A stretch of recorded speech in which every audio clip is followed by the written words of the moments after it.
नमस्कार साथियों, चलिए आज के इस वीडियो में जो 23 अगस्त को सेकेंड शिफ्ट का जो एग्ज़ाम हुआ था सेकेंड शिफ्ट का, उसी का इस वीडियो में देखेंगे। तो वीडियो का लास्ट तक देखिए। चलिए स्टार्ट करते हैं। क्वेश्चन नंबर 4 बोल रहा है कि श्वेत प्रकाश का कांच के प्रिज में प्रवेश करते हैं तो 7 रंगों में विघटित हो जाता है, किसके कारण होता है। देखिए कोई प्रिज में है, ठीक, इससे कोई श्वेत प्रकाश गुजर रहा है, तो ये गुजरने के बाद ऐसे होता है 7 रंग में इसको विभक्त कर देता है, ठीक, 7 रंग में ये विभक्त कर देता है। तो ऊपर जो होता है आपका सबसे लाल होता है, ऊपर लाल होता है, नीचे जो होता है आपका बैगनी होता है, ठीक, नीचे जो आपका बैगनी होता है। ये घटना किसके होते थे? वहाँ घटना जो होती है आपका वर्ण विक्षेपण के कारण होती है, वर्ण विक्षेपण के कारण होती है, ठीक। कोई भी श्वेत प्रकाश का प्रिज्म टकराने के बाद 7 रंगों में विभक्त हो जाना, ये किसके कारण होती है? तब प्रकाश के वर्ण विक्षेपण के कारण होती है। देखिए तो वर्ण विक्षेपण आपको किस में दिया हुआ है? तो वर्ण विक्षेपण ऑप्शन नंबर आपका 2 में दिया हुआ है, तो यही आंसर आपका हो जाएगा, ठीक। आज देखिए जो होता है लाल रंग का तरंगदैर्घ्य जो होता है सबसे ज़्यादा होगा, बाद बाकी इसका सब कुछ आपका कम होगा। आवृत्ति हुआ, अपवर्तनांक हुआ, लाल का सबसे कम होगा, परिकीर्णन होगा सबसे कम होगा, वहीं बैगनी का परिकीर्णन सबसे ज़्यादा होगा, जबकि तरंगदैर्घ्य इसका सबसे कम होगा। सबसे अधिक विचलित बैगनी होता है, सबसे कम विचलित आपका लाल होता है। चलिए नेक्स्ट क्वेश्चन देखते हैं। नेक्स्ट क्वेश्चन बोल रहा है 5 नंबर बोल रहा है कि HNO3 को KOH को मतलब के साथ अभिक्रिया कराया जाता है KNO3 और H2O। किसका? देखिए HNO3 जो होता है आपका ये अम्लीय पदार्थ है, KOH जो होता है ये आपका क्षार है। तो देखिए परवल अम्ल और परवल जैसे अम्ल होता है आपका, अम्ल जो होगा अम्ल प्लस क्षार, ये जो अभिक्रिया करेगा तो ये जो आपका उदासीनीकरण मतलब उदासीनीकरण अभिक्रिया कहलाएगा, उदासीनीकरण अभिक्रिया, ठीक, उदासीनीकरण, ये आपका ये उदासीनीकरण अभिक्रिया कराएगा। जो ऑप्शन नंबर 3 में आपका दिया हुआ है तो ये आपका उदासीनीकरण अभिक्रिया। और रेडॉक्स अभिक्रिया किसको कहते हैं? तो रेडॉक्स अभिक्रिया उस अभिक्रिया कहते हैं जिसमें आपका ऑक्सीकरण भी हो और अवकरण भी हो, ठीक। संयोजन मतलब आपका दोनों को मिलकर एक बनाते हुए संयोजन और अभिक्रिया कहते हैं। अवघटन को ही वियोजन अभिक्रिया कहते हैं। तो एक और चीज़ जान लेते हैं। देखिए एक और चीज़, परवल अम्ल और परवल क्षार क्या होता है। देखिए तो परवल जो अम्ल होता है आपका, परवल अम्ल जो होता है आपका HCl होता है, HCl होता है, H2SO4 होता है, H2SO4 होता है, HNO3 आपका, ये सब जो होता है परवल क्षार में आता है, परवल अम्ल में आता है।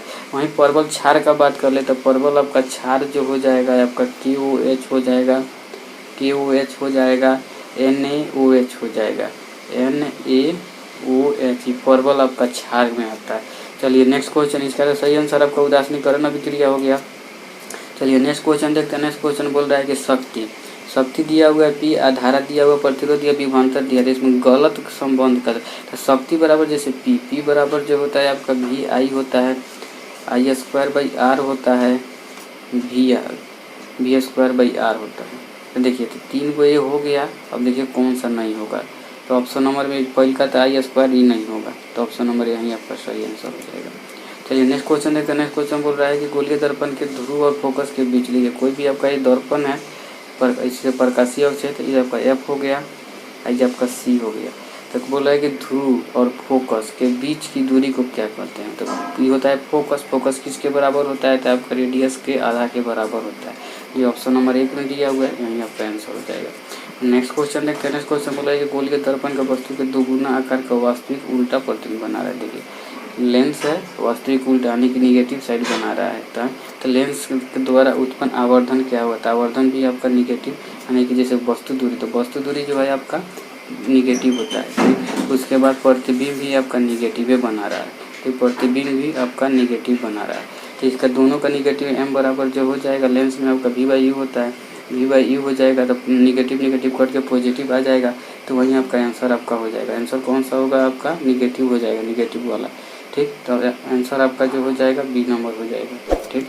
चलिए नेक्स्ट क्वेश्चन देखिए। नेक्स्ट क्वेश्चन बोल रहा है कि डिटो पौधे के पत्तियों के मेथनोइक अम्ल लेते हैं। मेथनोइक, देखिए मेथनोइक किस में पाया था? मेथनोइक जो है बिच्छू में पाया था, मीठू। तो ऑप्शन आपका टमाटर में कौन सा होता है? टमाटर में आपका ऑक्जेलिक अम्ल होता है, ऑक्जेलिक अम्ल टमाटर में पाया जाता है, ठीक, ऑक्जेलिक। संतरे में आपका कौन सा होता है? तो संतरे में आपका साइट्रिक अम्ल होता है, संतरे में आपका साइट्रिक अम्ल पाया जाता है। उसके बाद बोलता है इमली। इमली में कौन सा पाया जाता है, तो इमली में आपका साइट्रिक होता है, बट इसमें आपका टार्टेरिक का मात्रा ज़्यादा होता है, जिसके कारण इसमें आपका टार्टेरिक अम्ल पाया जाता है। ठीक, इमली में आपका टार्टेरिक अम्ल पाया जाता है, संतरे में आपका साइट्रिक पाया जाता है, टमाटर में आपका ऑक्जेलिक पाया जाता है, मेथनोइक में जो होता है आपका मेथनोइक होता है आपका बिच्छू में पाया जाता है, बिच्छू के बूटी में। ठीक, चलिए नेक्स्ट क्वेश्चन देखते हैं। नेक्स्ट क्वेश्चन बोला है कि समांतर क्रम में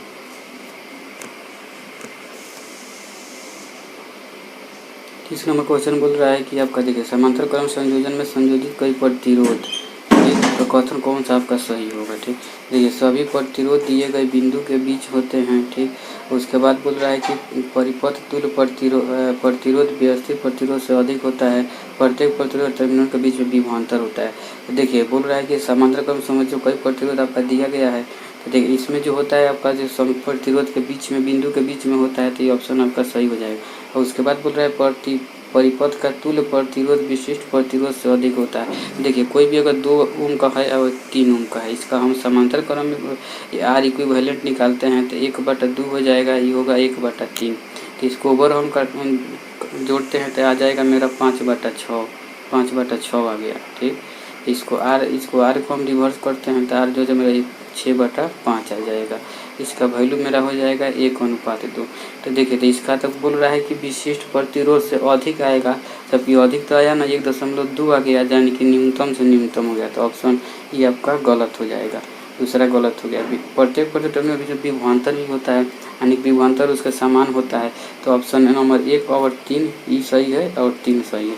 तो 1 और 3 आपका 2 में दिया हुआ है, तो यहीं आपका सही आंसर हो जाएगा। नेक्स्ट क्वेश्चन देखते हैं। नेक्स्ट क्वेश्चन बोल रहा है एक लेंस द्वारा आवर्धन दिया हुआ है आपका 1/2। ठीक, तो लेंस का प्रतिबिंब की प्रकृति और तुलनात्मक आकार को प्रतिबिंब बोल रहा है, उसका आकार भी बोल रहा है। ठीक, तो देखिए क्वेश्चन में बोल रहा है कि उसका तुलनात्मक एम दी दिया है मेरा 1/2। ठीक, तो लेंस का बात कर रहा है तो लेंस हो जाएगा v/u हो जाएगा। ठीक, ये बोल रहा है तो v कितना हुआ 1 हुआ और u हो गया 2। तो वस्तु दूरी तो निगेटिव में होता है, तो वस्तु दूरी निगेटिव में होगा तो कौन सा, यानी कि निगेटिव साइड बन जाएगा, यानी कि लेंस में आपका लेफ्ट साइड में बनेगा, तो लेफ्ट साइड में आपका क्या बनेगा, आभासी बनता है। आभासी जब भी बनेगा तो सीधा बनेगा और छोटा बनता है। तो देखिए वास्तविक बोल रहा है उल्टा, तो वास्तविक तो बनेगा नहीं, तो वास्तविक वाला कट जाएगा। वास्तविक जब भी बनाता है सीधा बनाता है, छोटा बनाता है, तो बड़ा ही बना रहता है, ये भी आपका गलत हो जाएगा। ये 4 नंबर आपका बच गया, यही आंसर हो जाएगा। नेक्स्ट क्वेश्चन देखते हैं। 38 नंबर बोल रहा है कि वर्तमान में अब कितने ज्ञात तत्व है, उनमें से प्रकृति में कितने पाए जाते हैं। तो वर्तमान में जो है आपका 118 को ज्ञात तत्व है और प्रकृति में आपका 94 को तत्व पाया जाता है। देखिए तो पहले में बोल रहा है 92 को है, दूसरा में 118 और 94 जो है आपका प्रकृति में, तो दूसरा नंबर आपका सही आंसर हो जाएगा। नेक्स्ट क्वेश्चन देखते हैं। नेक्स्ट क्वेश्चन मतलब भोपाल त्रासदी के दौरान यूनियन कार्बाइड के अध्यक्ष मतलब कौन थे। देखिए तो यूनियन कार्बाइड जो हुआ था आपका 3 दिसंबर को हुआ था, 3 दिसंबर को 1984 को आपका एक घटना घटी थी भोपाल में। ठीक, कंपनी कौन था, तो कंपनी आपका यूनियन कार्बाइड कंपनी था। रिसाव किसका हुआ था, तो रिसाव जो होता है हुआ था आपका आइसोसाइनाइड का रिसाव हुआ था, आइसोसाइनाइड का आपका रिसाव हुआ था। तो उस समय के अध्यक्ष कौन थे, तो वारन एंडरसन थे, जो 3 नंबर में दिया हुआ है, यहीं आपका सही आंसर हो जाएगा। सामान्य मनुष्य में सामान्य परकुंचन और अनुशीतलन का ताप क्रम सब बताना। देखिए तो होता है आपका 120/80 होता है, 120/80 होता है। तो परकुंचन जो होता है यानी कि सिस्टोलिक जो होता है आपका 120 होता है और डायसिस्टोलिक जो होता है आपका 80 होता है। तो इसमें याद रखने के लिए सबसे अगर सामान्य तरीका बताया जाए तो जो बाद में आता है अल्फ़ाबेट में आपका एस हुआ और डी हुआ, तो जो बाद में आता है ऊपर होता है और जो नीचे आएगा यानी कि उसके बाद में जो पहले आएगा वो नीचे होगा।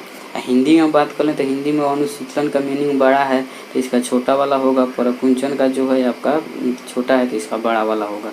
तो देखिए 120/80 इसमें आपका ऑप्शन नंबर डी में दिया हुआ है, तो यहीं आंसर हो जाएगा।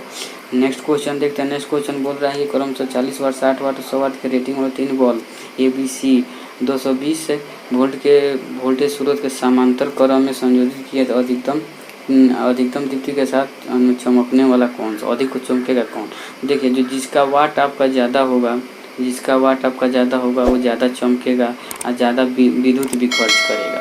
देखिए इसमें आपका सी यानी सी दिया हुआ है 100 वाट का दिया है, तो 100 वाट का किस ज़्यादा बिजली खाएगा और ज़्यादा चमकेगा भी। तो ऑप्शन नंबर 1 में बल्ब सी दिया हुआ है जो आपका सही आंसर हो जाएगा। नेक्स्ट क्वेश्चन देखते हैं। नेक्स्ट क्वेश्चन पर निम्न में से कौन सा अभिकारक ए के स्थान पर आएगा, यानी कि यहाँ पे ठीक उदासीनीकरण अभिक्रिया था। तो अम्ल और क्षार जब भी अभिक्रिया करेगा आपका, अम्ल और क्षार जब भी अभिक्रिया करेगा तो आपका उदासीनीकरण बनाएगा, ये जो मिल के आपका उदासीनीकरण बनाएगा। तो देखिए तो आपका ये तो होगा क्षार हो गया, क्योंकि क्षार जो होता है OH आयन देता है, अम्ल जो होता है हाइड्रोजन आयन देता है। तो इसमें से आपका ऑप्शन कौन हो जाएगा, इसमें से आपका HCl का क्लोरीन वाला चाहिए, तो HCl का हम अभिक्रिया कराते हैं तो हमारा क्लोरीन भी मिल जाएगा। सल्फ्यूरिक अम्ल हो जाएगा H2SO4 से, तो यहाँ पे तो H2SO4 चाहिए, हमको क्लोरीन चाहिए, तो हाइड्रोक्लोरिक अम्ल से अभिक्रिया कराएंगे तो हमारा आपको उदासीनीकरण अभिक्रिया मिल जाएगा।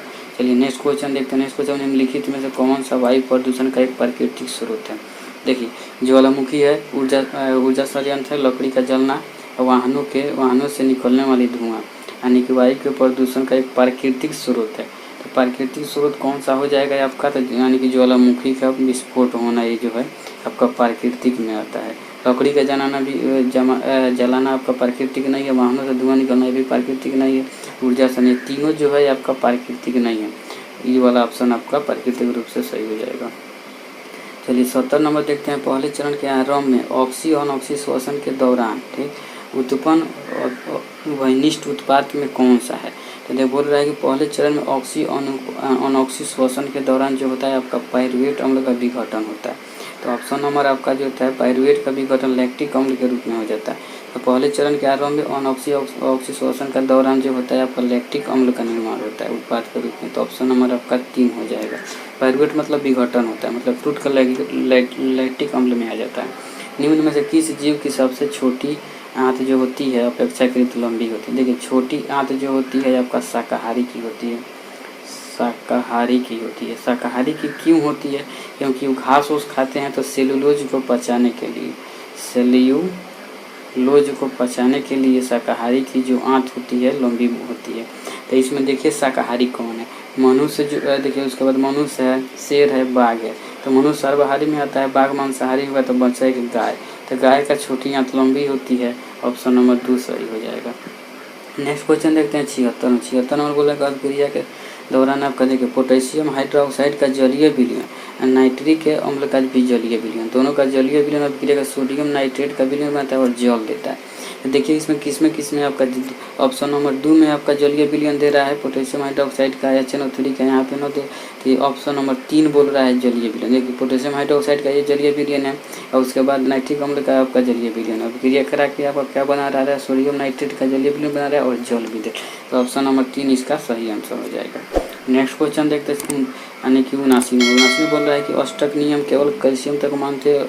और 2 नंबर बोला कैल्शियम के बाद प्रत्येक 8वें तत्व के समान नहीं पाएगा, ठीक मौजूद, यानी कि पहले समान गुण मौजूद नहीं थे। अष्टक नियम सबसे पहले दिया था, अष्टक नियम सबसे पहले जो दिया था आपका न्यूलैंड ने दिया था।